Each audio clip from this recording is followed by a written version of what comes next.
Is it third time's a charm for Payday 3? Here we have a right beloved franchise that puts you in the boots of proper bank robbers as you square off against wave after wave of them little piggies. And there's plenty to save you in this 4-player co-op caper, from top-notch level design to a constant barrage of action. But as always seems to be the case with the Payday games, it's got the same old problems that never let it reach its full potential. So grab yourself a cuppa and let's have a chat in today's review. Now at the Cockney Gamer we bloody love Payday 3 because it takes us right back to our roots of pulling off bank jobs, smashing up jewellery cabinets and giving PC Plod a proper good slap. If you're new to the franchise, the basic idea is to pull off a load of different heists, usually meaning you've got to find your way into some sort of Fort Knox style place full of security, all with the hope of escaping with the loot. There's this glorious ebb and flow to each heist, which can be broken down into 3 parts. First off, you've got what I like to call the investigation phase. In this section, you stroll about in the open areas carefree, maybe pulling down shutters in the bank to stop nosy Karen sticking her beaky nose into your business. You can slink around all stealthy like, hunting for a keycard or a code to crack a safe further into the heist. The real beauty here is that you're sort of prepping in your head for what to do next if everything goes pear-shaped. That guard over there, should you go all Will Smith on him and give him a proper slap first? And what about those hostages? Fancy keeping them around for some negotiation leverage as if some kind of human trafficker. Now when you're playing with a bunch of mates, you'll absolutely love how the game's been put together with communication in mind. One of you might be lurking in a public spot feeding back guard positions while the rest of the crew are sneaking in through windows in the secure areas, taking out guards silently and stashing their sorry asses. It's a proper little dance that unfolds in each and every mission. When I played with Johnny Two Shoes, he was gleeing with delight. But eventually, one way or the other, you'll get to stage 2, which I call the shit hits the fan stage. This is where you slap on your robber's mask and start doing some crowd control. A quick tap of the button lets you bellow at folks like little Karen over there to drop to her knees, allowing you to tie her up. By this point, the cops have been alerted and your crew will be working their socks off to complete the objectives, like drilling through a safe. You could use the hostages as bargaining chips to slow down the assault, but sooner or later, the filth is going to show up, and these are some of the absolute best bits of Payday 3.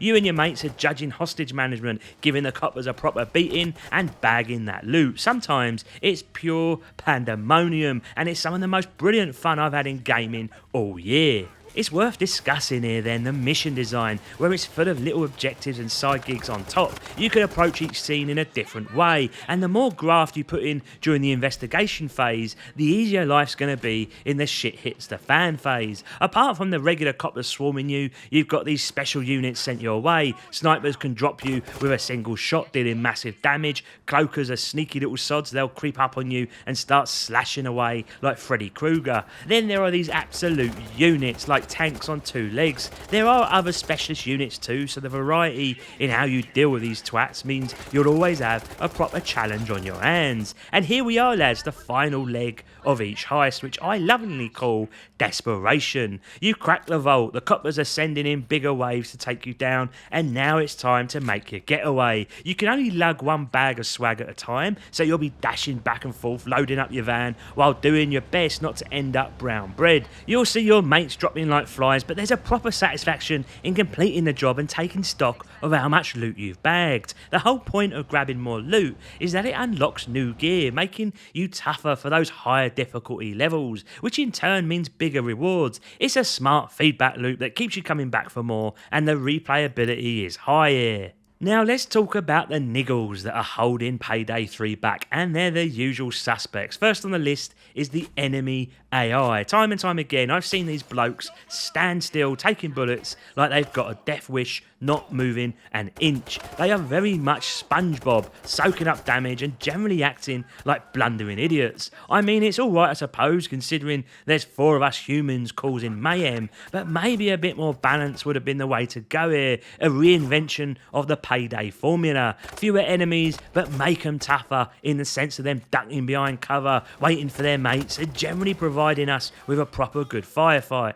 There ain't much strategy or tactical nuance required, as SpongeBob will just charge at you like a bull in a china shop. Sometimes you can stroll around, popping rounds into every copper you see, causing a death count that would make the devil himself wince. It's more like Left 4 Dead with coppers than a proper cops and robbers showdown, which is fine of course as long as that meets the expectation for you. For Reggie though, this played it all a bit too safe, and I'd have loved to have seen more risks taken here. And if you ever end up with a bot as a teammate, well, brace yourself. These bots are proper rubbish and have as much personality as Mark Zuckerberg on date night. You can play with them for sure, but don't count on them for any sort of expertise. They won't revive each other, they won't pick up loot, and they won't do any of the stuff needed to get the job done properly. If you're playing solo, it's going to be a real slog hauling loot bags around yourself unless you're manually tossing them on their backs, which you'll then need to remove yourself later anyway. Ideally, you want at least 2 players to get the most out of Payday 3. Now, one more gripe I have is about masking up of your character. Once you put that mask on, you can go full chaos mode, shouting at hostages to get on their knees and all that jazz, but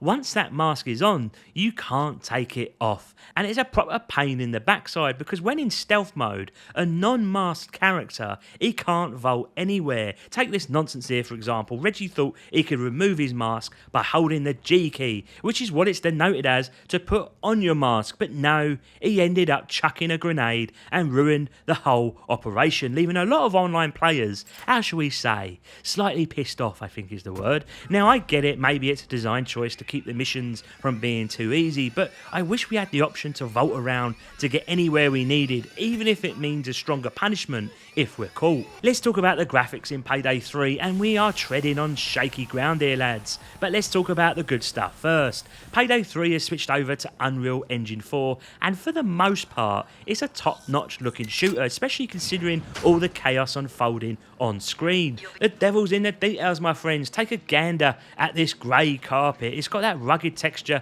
that you'd find in office spaces, but then as you make your way to the stairwell, it's got that epoxy coating, and when you venture outside, the concrete's got all them gritty textures and shaders going on. This attention to detail carries on throughout the entire game, with some lovely particle effects as bullets bounce off walls, leaving their mark and sending sparks flying. And the explosions, bloody hell, they're a proper treat and some of the finest I've seen in all of gaming. The level design plays right into this, making it the best looking Payday game yet. Now here's where the problems start. We've got some graphical oddities here, like this bloke with his jacket acting like it's possessed, and you'll spot similar nonsense in other places too. As for performance, it ain't the best optimised and definitely needs some patches to sort it out. I noticed stutters here and there, and that's on my powerhouse of a rig sporting an RTX 4080. I can't help but worry about the folks with less beefy setups if pushing it too far in the settings. There's also this weird bug in 4K where I had to mess around with the Windows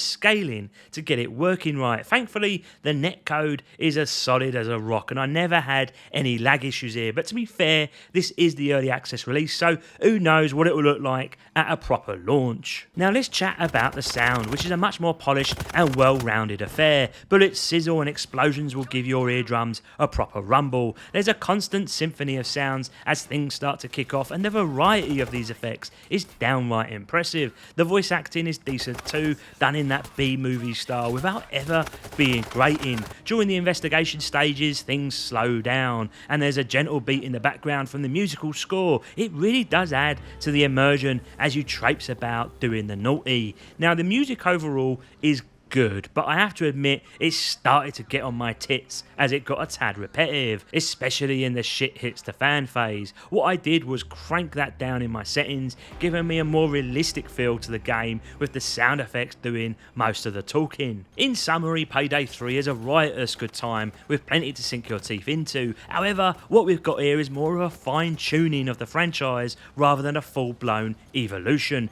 Everything here has been polished, adjusted and remains as enjoyable as ever. It looks splendid, sounds top notch, and the gameplay is a blast, but it's not without its issues, most notably the game's tendency to lead into an arcade style shooter a bit too heavy, where SpongeBob type enemies are as sharp as a butter knife, practically begging to be shot in the head. There are also some peculiar game mechanics at play, like the inability to move freely around maps unless you're masked up. It's not a flawless game, but when you've got a crew to play with, this might just be one of the best co-op shooters in recent memory, on par with the legendary Left 4 Dead, and that, my friends, is some high praise indeed. With that, love to you all, Reggie out.